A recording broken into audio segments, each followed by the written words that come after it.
साथियों नमस्कार। आज हम बात करेंगे। आज न्यूज़पेपर में आया है बहुत बड़ी खबर रोजगार के लिए। ऐसे लड़के जो 18 के ऊपर और 30 के नीचे हैं, जिनकी उम्र हो चुकी है और हाई स्कूल कम से कम पास हो चुके हैं, कम से कम हाई स्कूल जो पास हो चुके हैं और जिनकी उम्र कम से कम 18 से 30 साल के बीच में, उनके लिए एक प्रकार से कह सकते हैं कि खुशखबरी ये है। होमगार्ड की भर्ती का शासनादेश जारी कर दिया गया। विज्ञापन का शासनादेश यानी कि आने वाला है। कहने का ये मतलब है कि विज्ञापन आ रहा है, भर्ती होने वाली है। कौन कराएगा? उत्तर प्रदेश पुलिस भर्ती एवं प्रोन्नति बोर्ड करवाएगा। कौन कराएगा? उत्तर प्रदेश पुलिस भर्ती एवं प्रोन्नति बोर्ड करवाएगा। कुल मिला के होमगार्ड की भर्ती आ रही है। ऐसे युवा जो कह सकते हैं कि जो बहुत पढ़ने लिखने में उस तरह से या जिनके बहुत बड़े सपने नहीं, उनके लिए अच्छी सर्विस है।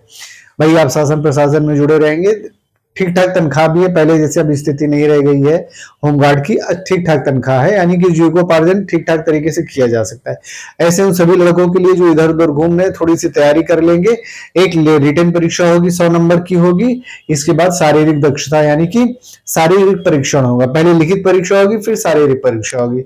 शारीरिक परीक्षा में क्या होगा? शारीरिक परीक्षा में खास करके जनरल, ओबीसी, एससी लड़कों की कैटेगरी के लिए जो लड़कों की ऊंचाई मिनिमम 168 सेंटीमीटर होनी चाहिए, जो एसटी है उनकी ऊंचाई 160, यानी ऊंचाई का मतलब लंबाई से मतलब है यहाँ पे, उनकी लंबाई 168 सेंटीमीटर होनी चाहिए। ठीक है।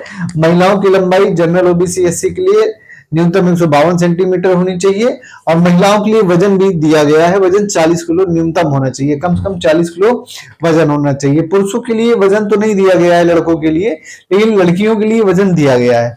तो ऐसे सभी बच्चे, सभी लड़के जो सर्विस पाना चाहते हैं वो उनके लिए ठीक ठाक है, ऐसा नहीं है। क्या क्या है, क्या क्या अर्हता होनी चाहिए, क्या क्या एबिलिटी होनी चाहिए, तो मैं बता रहा हूँ। इसमें कोई बहुत सारे न्यूज़पेपर में या बहुत सारे उसमें जो है थोड़ा बहुत इधर उधर का है, लेकिन जो मैं बता रहा हूँ ऑथेंटिक है। ठीक है। पहली बात यह है कि अर्हता यानी कि एबिलिटी क्या होनी चाहिए? हाई स्कूल या समकक्ष अर्हता। अब समकक्ष अर्हता क्या होती है, अब वो तो आयोग ही निश्चित करेगा, बोर्ड ही निश्चित करेगा, लेकिन कम से कम हाई स्कूल आपको पास होना चाहिए। कितने परसेंटेज से? ये परसेंटेज नहीं दिया हुआ है फिलहाल अभी। 2 घंटे की लिखित परीक्षा होगी, 100 अंकों की लिखित परीक्षा होगी, यानी कि अगर 100 क्वेश्चन आता है तो हो सकता है एक एक नंबर होगा, लेकिन 100 अंकों की 100 नंबर की एक रिटन परीक्षा होगी आप लोगों की। अगर वो 50 क्वेश्चन आता है तो हो सकता है कि एक क्वेश्चन 2 नंबरों का, और 100 क्वेश्चन आता है तो हो सकता है एक क्वेश्चन 1 नंबर का हो। वो आगे जब आएगा पूरी तरीके से तब पता चलेगा। ठीक है। अब अभी तो मान लीजिए कि आज ये खबर ही आई है न्यूज़पेपर में, विज्ञापन जब आएगा तब पता चलेगा। ठीक। फिर लिखित परीक्षा और शारीरिक दक्षता, यानी जो शारीरिक परीक्षा यानी कि जो पहले रिटन का नंबर, इसके बाद इसका नंबर, जो आपका फिजिकल टेस्ट होगा उसका नंबर, दोनों जोड़ा जाएगा। इसके बाद जिलेवार मेरिट यानी कि डिस्ट्रिक्ट बाय डिस्ट्रिक्ट मेरिट बनेगी। और क्योंकि ये आवेदन डिस्ट्रिक्ट बाय डिस्ट्रिक्ट ही हो रहा है, यानी कि रिक्तियों की संख्या जो मांगी गई है, मांगी जाएगी, वो जिलेवार मांगी जाएगी, यानी कि बाई डिस्ट्रिक्ट मांगी जाएगी। वहां पे कितने होमगार्ड की कमी चल रही है, रिजर्वेशन को ध्यान दिया जाएगा, लड़के लड़की यानी पुरुष और महिला का ध्यान दिया जाएगा, उसके अनुपात में सब सारी चीजें होंगी। तो ये जो मेरिट आएगी ये सम्मिलित रूप से, ऐसा नहीं पूरी यूपी में एक ही साथ आएगी, जिलेवार आएगी। मान लीजिए कोई अयोध्या का है, कोई कौशाम्बी का है, तो हर जिले की अलग अलग कट ऑफ आएगी। ठीक है। मेरिट आएगी।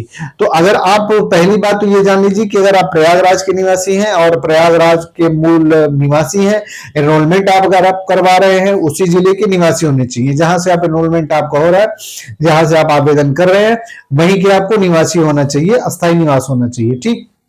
मेन बात तो ये है, क्योंकि ये जो भर्ती हो रही है, जो मंगवाया जा रहा है शासन की तरफ से, वो जिलेवार मंगवाया जा रहा है, यानी कि डिस्ट्रिक्ट बाय डिस्ट्रिक्ट मंगवाया जा रहा है। तो रिजल्ट भी फाइनल जो मेरिट आएगी वो डिस्ट्रिक्ट बाय डिस्ट्रिक्ट ही आएगी। ठीक है।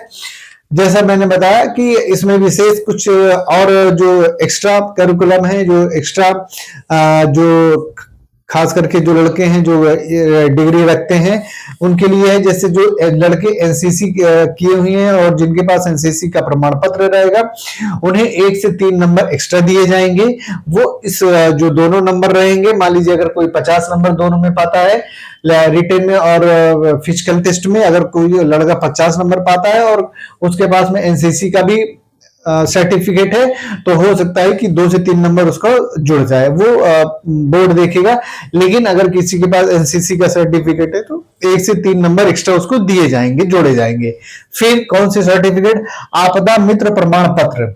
आपदा मित्र यानी कि जो आपदा वाले जो होते हैं, जो सहायता करते हैं, जो स्वयं सहायक होते हैं, ऐसे अगर जिनके पास सामाजिक कार्य में आपदा यानी इन सब सारी चीजों से संबंधित जिसके पास, जिस बच्चे के पास में डिग्री सॉरी सर्टिफिकेट रहेगा, प्रमाण पत्र रहेगा, उसको 3 नंबर दिया जाएगा। यहाँ पे स्पष्ट 3 नंबर है।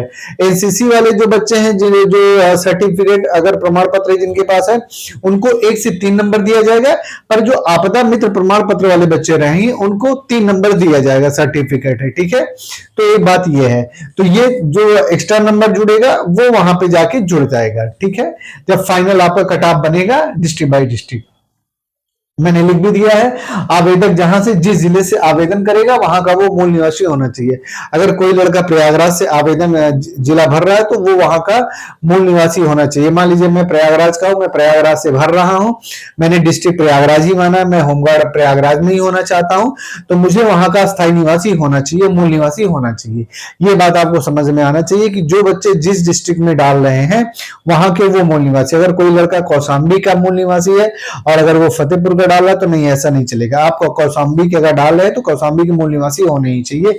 ये चीज इसमें है, इसीलिए जो इस तरह से वो चीजें होती हैं, इसीलिए जो मेरिट बनती है वो डिस्ट्रिक्ट बाय डिस्ट्रिक्ट बनती है। ये कंफ्यूजन बिल्कुल से भी लड़कों के मन में ना रहे।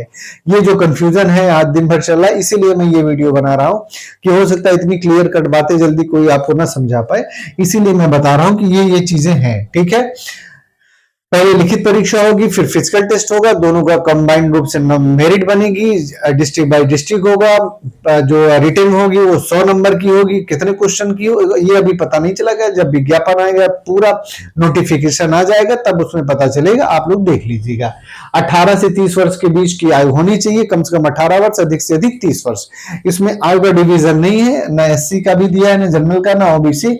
हो सकता है नोटिफिकेशन में आए तो पता चले कि एससी के लिए ज्यादा कुछ छूट मिलती है कि नहीं मिलती है, ओबीसी के लिए कुछ छूट मिलती है, एसटी के लिए छूट मिलती है। वो जब आएगा तो पूरा तरीके से पता चलेगा। लेकिन जो मोटा मोटा भी आया हुआ है उसके अनुसार यही है कि ये चीजें होनी चाहिए। 18 से 30 वर्ष की आयु होनी चाहिए, 100 अंकों का रिटर्न नंबर होगा। फिजिकल टेस्ट में जो लंबाई होनी चाहिए वो पुरुषों लड़कों की 168 सेंटीमीटर होनी चाहिए, एसटी की, सिर्फ एसटी की 160 सेंटीमीटर होनी चाहिए। लड़कियों की न्यूनतम ऊंचाई जो लंबाई 152 सेंटीमीटर, वजन लड़कियों का दिया गया है 40 किलो होना चाहिए, ठीक है। लड़कियों की भी भर्ती होगी जो 2011 में, इसके पहले जो होमगार्ड की भर्ती हुई थी तो उसमें लड़कियों की भी भर्ती हुई थी। तो इसलिए मैं बता दे रहा हूं कि हाई स्कूल पास ऐसे सभी लड़कों के लिए एक बड़ी खुशखबरी है। जो बेरोजगार टहल है, जो सर्विस करना चाहते हैं, सरकार में आना चाहते हैं, सरकारी सिस्टम बनना चाहते हैं, उनके लिए बड़ी खुशखबरी की बात है। तो ठीक है साथियों, जब नोटिफिकेशन आएगा तो इसके विषय में और बात होगी। ठीक है, नमस्कार।